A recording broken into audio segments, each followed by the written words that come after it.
नमस्कार शेतकरी मित्रांनो, अजित पवार यांची सभा झाली बारामतीमध्ये आणि त्या बारामतीच्या सभेमध्ये त्यांनी सांगितलं की कर्जमाफीचं गणित कसं असतं. कर्जमाफी तुम्हाला काय वाटतं की कर्जमाफी केली आणि मग जे सगळं झालं आम्ही काय आमच्या खिशातनं पैसे देतो का? तर नाही, सगळे पैसे जे असतात ते सगळं तुमच्याचकडनं वसूल करता. आज जर तुम्हाला कर्जमाफी केली तर उद्या उठून तेच पैसे कशा ना कशा पद्धतीने तरी वसूल करावेच लागतात. नेमकं काय म्हटले बघा. तुम्ही आवाजच्या सभा मागणी केली तर तुमचं नुकसान होणार आहे. कसं? तर मग मला जास्त कर्ज उचलावं लागेल. कर्ज उचलावं लागलं तर त्याचं व्याज काय आम्ही संचालक कुठं स्वतः देणार आहे? साखरेच्या भावात जाणार आहे. ही गोष्ट लक्षात घ्या. मागणी करताना फार सोपी असती, असं करा तसं करा. अरे आम्हाला कळत नाही का? आम्ही पण शेतकरीच आहे ना. माझा पण 62 एकर ऊस एआयची लागण झालेली, जाऊन बघा.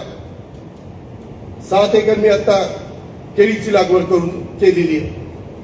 शेवटी मी ज्यावेळेस तुम्हाला सांगतो त्यावेळेस उद्या कुणी शेतकरी एखादा उठेल, अशोकराव जाधव उठतील, म्हणतील अजित पवार आपण आम्हाला सांगता तुमच्या रानात काय केलंय, येऊन बघ काय केलं, असं मला सांगता आलं पाहिजे. या पद्धतीनं आज 32,000 कोटीचं पॅकेज आता 40,000 कोटीपर्यंत जाईल.